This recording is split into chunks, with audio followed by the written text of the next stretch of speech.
नमस्कार दोस्तों, आपका स्वागत है आपके यूट्यूब चैनल अमित साइंस 0.2 में।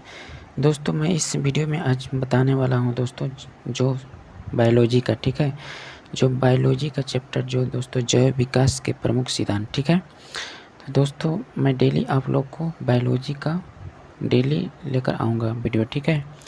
तो दोस्तों आप जुड़ना ना भूलिएगा, ठीक है। तो दोस्तों मैं सभी कंपटीशन एग्ज़ाम के लिए करा रहा हूँ, ठीक है। जो दोस्तों आपको भी याद होगा SSC MTS सभी कंपटीशन जितना एग्ज़ाम होता है सबके लिए बहुत महत्वपूर्ण है, ठीक है। तो दोस्तों आप देखिएगा जो जैव विकास का प्रमुख सिद्धांत, ठीक है। तो जैव विकास का आपको हो जाएगा लैमार्क्स, देखिएगा लैमार्क्सवाद का उत्सर्जित लक्षणों की वंशानुगत का सिद्धांत।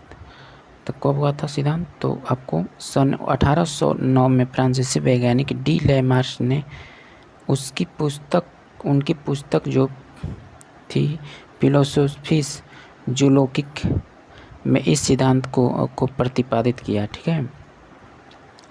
देखिएगा इसके अनुसार वातावरण में आवश्यकता एवं उपयोग के आधार पर प्राणियों की संख्या में परिवर्तन हो सके, ठीक, तथा धीरे धीरे ये परिवर्तन एक पीढ़ी से दूसरी पीढ़ी में वंशानुगत हो जाते हैं तथा नई जाति का विकास होता है, ठीक। आगे देखिएगा प्रमाण पक्ष में जिराफ की गर्दन का लंबाई होना ऊंचे पेड़ों की पत्तियों पर निर्भर रहने के कारण संभव हुआ है, ठीक है। सर्प की टांगों का लुप्त होना, बिल में रहने से टांगों का उपयोग कम होने से टांगें लुप्त हो गई, ठीक। आगे देखते हैं सिद्धांत का खंडन। देखिएगा विजमैक नामक वैज्ञानिक ने चूहे की 20 से 22 पीढ़ियों की पूंछ काट देने पर भी पूंछ समाप्त नहीं हुई। भारत में सदियों से कान तथा नाक छेदे जाते हैं परंतु यह लक्षण वंशानुगत नहीं हुआ, ठीक है। निष्कर्ष देखिएगा सभी उपाजी लक्षण या वातावरणीय विभिन्नताओं वंशानुगत नहीं होती, अर्थात एक पीढ़ी से दूसरी पीढ़ी में नहीं जाती है, ठीक है। देखिएगा दोस्तों थोड़ा PDF धुंधला हो गया, मैं बता रहा हूँ, ठीक है। देखिए प्राकृतिक वर्ण सिद्धांत का डार्विनवाद, ठीक है। 1859 में चार्ल्स डार्विन ने प्राकृतिक चयन द्वारा ऑर्गन ऑफ स्पीशीज जाति की उत्पत्ति नामक पुस्तक में इस सिद्धांत को बताया, ठीक है। डार्विन के प्रमुख विचार निम्न है, जिसे स्नातोपत्ति के प्रमुख क्षमता जीवन संघर्ष अंतरजातीय तथा वातावरणीय 3 विभिन्न 4 देखिएगा युग का वर्ण 5 अनुकूल लक्षणों की वंशानुगति 6 देखिएगा नई जाति की उत्पत्ति, ठीक। आगे देखते हैं इस सिद्धांत के अनुसार विभिन्न तथा अनुकूल लक्षणों के वंशानुगत हो जाने के प्रत्येक पीढ़ी अपने पूर्वजों के विकसित सुगठित एवं भिन्न होती है, ठीक है, तथा धीरे धीरे नई जाति का विकास होता है। प्रकृति के अनुकूल परिस्थिति में ही जीव विज्ञान संघर्ष जीवित रहते हैं, ठीक। नेक्स्ट देखते हैं आगे देखिए उपरित परिवर्तनवाद हाईलाइट के वैज्ञानिक ह्यूगो डी व्रीज ने दिया। इसके अनुसार कुछ पादपों तथा जंतुओं में क्रमिक विकास नहीं होता वरना उसमें अकस्मात ही परिवर्तन हो जाते हैं, ठीक है। जीन की संरचना में आय के परिवर्तन के एक पीढ़ी से दूसरी पीढ़ी में चले जाते हैं। यह अचानक नई जाति का उद्भव होता है, ठीक है। आगे देखते हैं संश्लेषणवाद। यह नवीनवाद जैव विकास का आधुनिक सिद्धांत है। इसके अनुसार जैव विकास की घटना अपरिवर्तित तथा आनुवंशिक पुनः संयोजन द्वारा होती है, ठीक है। आगे देखते हैं वातावरण के प्रभाव से उत्पन्न गुण आनुवंशिक नहीं होते हैं तथा ये उन जीव के साथ ही नष्ट हो जाते हैं। केवल आनुवंशिकी के द्वारा विकसित गुण ही पीढ़ी से दूसरी पीढ़ी जाते हैं, ठीक है। आगे देखते हैं विकिरणों के कारण जीवों के जीन्स में उत्परिवर्तन होता है जिससे नए गुणों का विकास होता है, ठीक। आगे देखते हैं।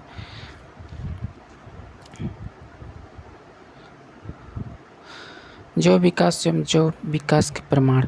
जो विकास का सिद्धांत एवं इनके प्रमाणों में उपलब्धता के कारण सभी वैज्ञानिक इनसे सहमत हैं कि जीवों का विकास कालांतर में हुआ तथा यह सतत प्रक्रिया है जो आज भी क्रमिक रूप से चालू है। ठीक है, ये प्रमाण निम्नलिखित हैं जो प्रमाणित करते हैं कि जीवों का विकास क्रमबद्ध रूप से हुआ है। ठीक है, आगे देखते हैं। वर्गीकरण से जैव विकास के प्रमाण। समान संरचना एवं आकार वाले जीवों को एक वर्ग में रखा गया है, जैसे मछली फिशिजन वर्ग, मेढक एम्फीबिया वर्ग, जल एवं थल दोनों पर रहने वाला जीव, रेंगने वाला जीव रेस्टिंग वर्ग, जो देखिएगा उड़ने वाला पक्षी एवं एविज वर्ग, जो स्तनधारियों को मैमेलिया वर्ग में। ठीक है, आगे देखते हैं। देखिएगा, परंतु इन सभी जीवों में मेरुदंड पाई जाती है। इन सभी जीवों को पृष्ठवंशी कार्डेला कहा जाता है। इससे स्पष्ट है कि इस जीवों को उत्पत्ति समान पूर्वजों से हुई है। ठीक, नेक्स्ट देखते हैं। देखिएगा, तुलनात्मक शरीर का रचना का प्रमाण, जैसे कि व्हेल, मछली, चमगादड़, कुत्ता, मनुष्य, स्तनधारी। ठीक है, समझाता अंग उसे कहते हैं वे अंग जिसके आंतरिक संरचना समान परंतु बाह्य संरचना का कार्य भिन्न भिन्न होता है, उसे समझाता अंग कहते हैं। ठीक है, जैसे व्हेल के अग्रपाद तैरने में, चमगादड़ पक्षी अग्रपाद उड़ने में, कुत्ते के अग्रपाद चलने में, मनुष्य के अग्रपाद वस्तु को पकड़ने में। ठीक है, समृद्धि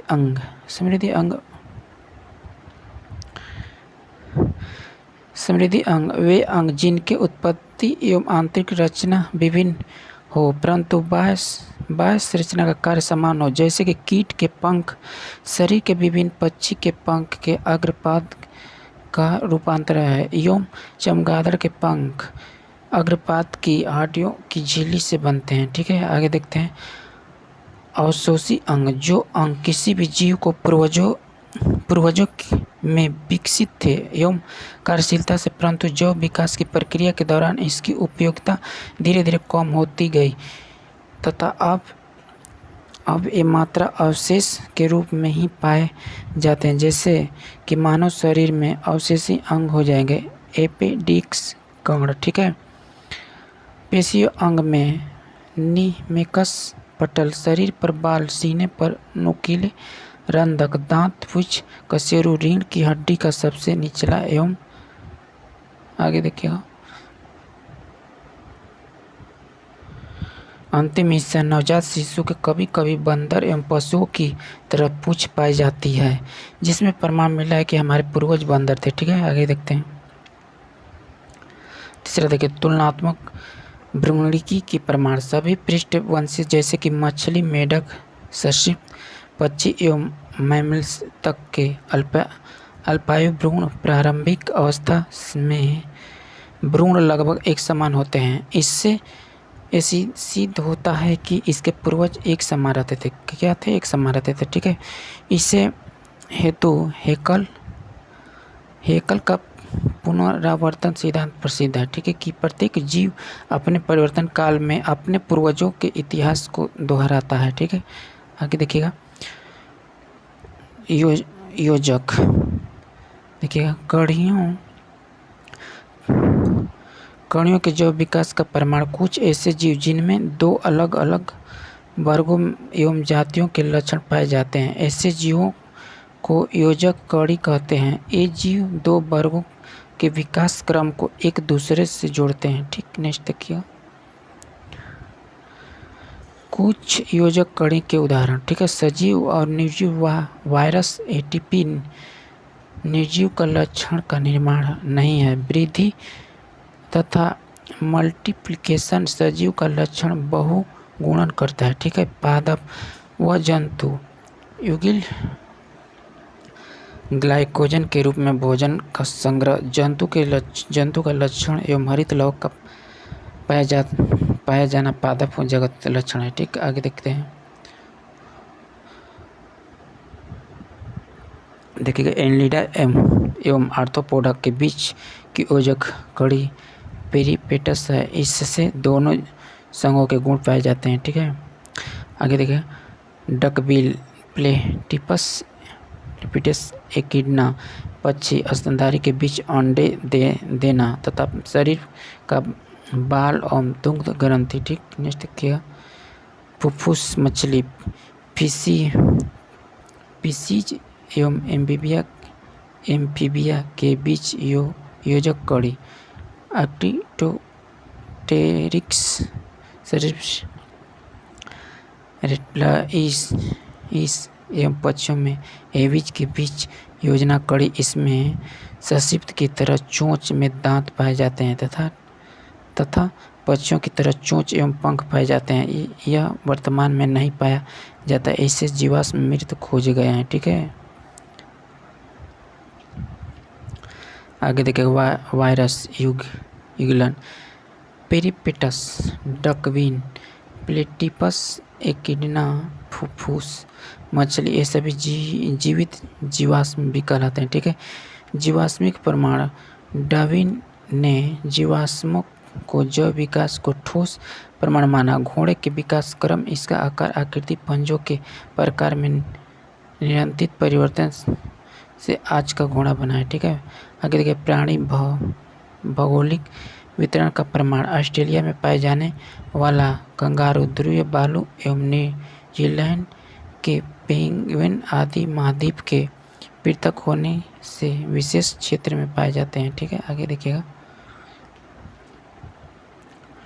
जैव रासायनिक प्रमाण प्रत्येक जीव का जीवाश्म मुक्त प्रोटीन, जल, वसा, कार्बोहाइड्रेट से बना होता है। सभी जीवों में समान कार्य के लिए एक जैविक एंजाइम पाए जाते हैं जो अमीबा में व मानव में लाइपेज वसा ही पाचक करता है। ठीक है, हार्मोन सभी पृष्ठवासियों की अंतःस्थित ग्रंथि से निकलने वाले हार्मोन समान होते हैं। ठीक है, आगे देखिए कार्य से जैव विकास के प्रमाण सूक्ष्म जीव अमीबा से लेकर मानव रक्त में पाचन, उत्सर्जन, श्वसन आदि क्रिया होती है। ठीक है, आगे देखते हैं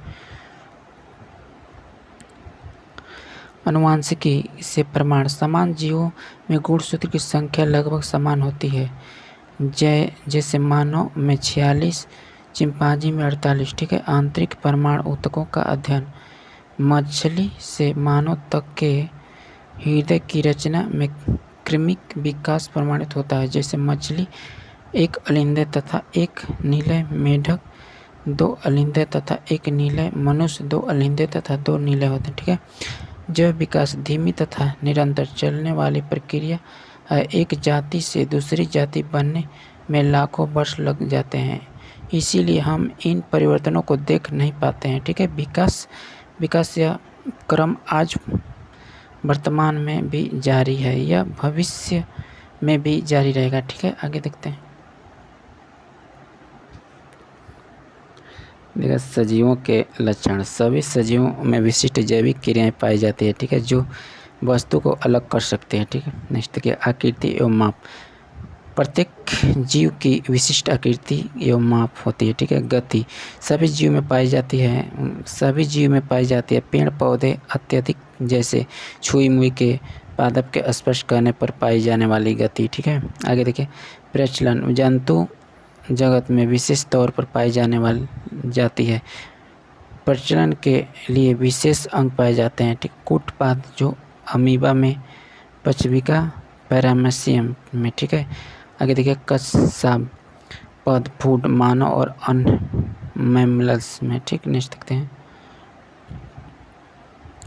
देखिए कोशिकीय संरचना। प्रत्येक जीव का निर्माण एक या अनेक छोटी छोटी संरचना एवं क्रियात्मक इकाइयों के द्वारा होता है। ठीक है, उपाचय प्रत्येक जीव की कोशिका में होने वाली रासायनिक क्रिया को उपाचय कहते हैं। यह उपाचय का एवं अपचय से मिलकर बनती है। ठीक, आगे देखते हैं उपचय जीव द्रव का निर्माण होता है जिसमें शरीर की वृद्धि एवं विकास होता है। इसमें एटीपी का आवश्यकता होती है। ठीक, आगे देखिएगा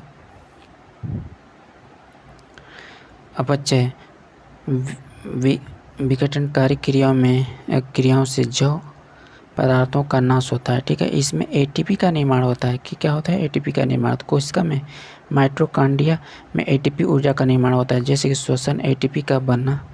पोषण देखिएगा, पोषण जीवों द्वारा भोजन ग्रहण करने को पोषण कहते हैं। सभी जीवों को ऊर्जा भोजन के ऑक्सीकरण से मिलती है, ठीक है। वृद्धि एवं विकास, सभी जीव वृद्धि एवं विकास करते हैं, ठीक। श्वसन देखिएगा, श्वसन के द्वारा ली गई ऑक्सीजन से भोजन का ऑक्सीकरण होता है, ठीक है। CO2 प्लस जल प्लस ऊर्जा एटीपी का निर्माण होता है। यह क्रिया सभी सजीवों जीवन में पर्याप्त पाई जाती है, ठीक है। ग्लूकोज देखिएगा, ग्लूकोज आपको हो जाएगा O2 CO2 प्लस जल प्लस ऊर्जा एटीपी, ठीक है। यह क्रिया माइटोकॉन्ड्रिया संपन्न होती है, ठीक। नेक्स्ट देखते हैं,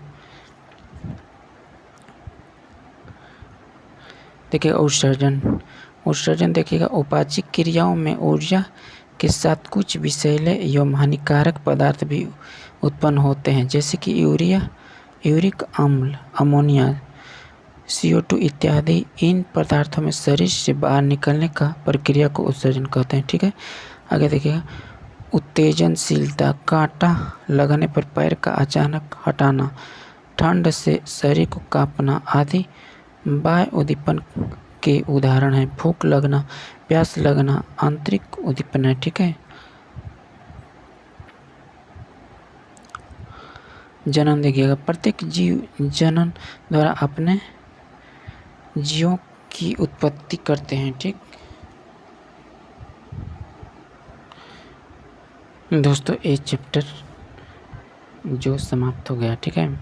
ठीक है दोस्तों, वीडियो अच्छा लगा होगा तो दोस्तों आप लाइक कर दीजिएगा। चैनल पर नए होंगे तो चैनल को भी सब्सक्राइब कर दीजिएगा, ताकि हम डेली आप लोग को बायोलॉजी का डेली क्लास कराऊंगा, ठीक है दोस्तों। इसके बाद मैं कोशिका विज्ञान लेकर आऊँगा, ठीक है, जो सभी कंपटीशन एग्ज़ाम के लिए दोस्तों ये बहुत महत्वपूर्ण है, ठीक है। तो डेली आप जुड़ना ना भूलिएगा, ठीक है। नेक्स्ट वीडियो में फिर मिलेंगे, तब तक के लिए धन्यवाद दोस्तों।